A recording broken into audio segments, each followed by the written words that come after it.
Hey, everybody. Excuse me. I'm recovering from a cold. I also could use more sleep these days. I arrived late last night at a conference for fiscal. It's an NCSL, which is the National Conference of State Legislatures, brief conference on emerging fiscal risks. It's for, people who chair finance committees like I do from across the country, and to hear from some forecasting experts about the topics are the major fiscal disruptors ahead of us. There are a few new and emerging fiscal risks, how to incorporate fiscal risks into long-term planning, and also just basically, working opportunities to work with colleagues and hear what people in other parts of the country are doing to respond, to increasing risks in the first session, and also sort of volatility introduced into and uncertainty introduced into the economy, and risks to federal expenditures, which are considerable. So I got here last night. The conference is really mostly today. I've met a number of my colleagues who do this work, and it is a bipartisan group. States across the country are facing these risks, regardless of their political leadership. So it'll be interesting to hear how others are addressing some of this.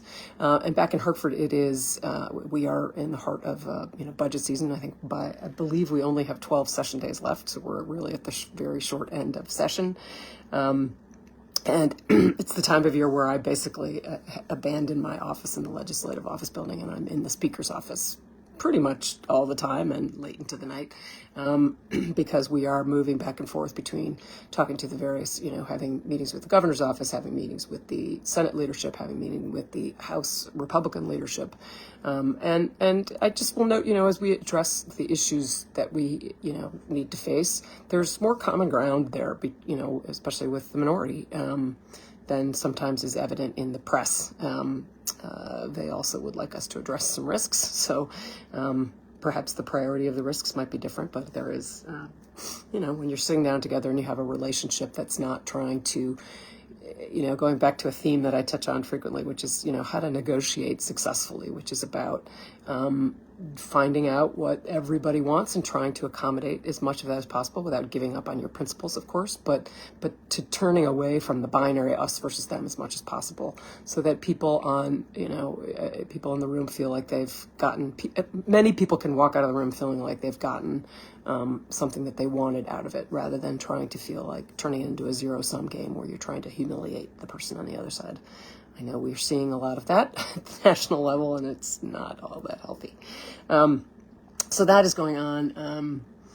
We are also, as I sit in the speaker's office with those negotiations, what's happening, because we're getting down to the short end of, and sometimes there's bills that people worked on that are perhaps, maybe they're new, maybe they're unrealistic, maybe they're too costly.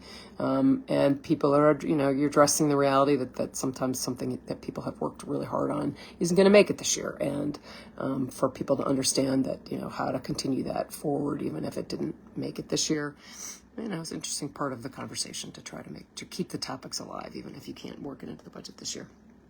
We also have lots of dignitaries coming to the chamber these days, including the Kid Governor and the Kid Governor's cabinet. And this year we have amongst the Kid Governor's cabinet Dawson Quijada from Washington, who was in the chamber. Was it yesterday? I've lost track of time, but that was really fun to have him in chamber with us. So I hope you have a good weekend, and I'll see you soon.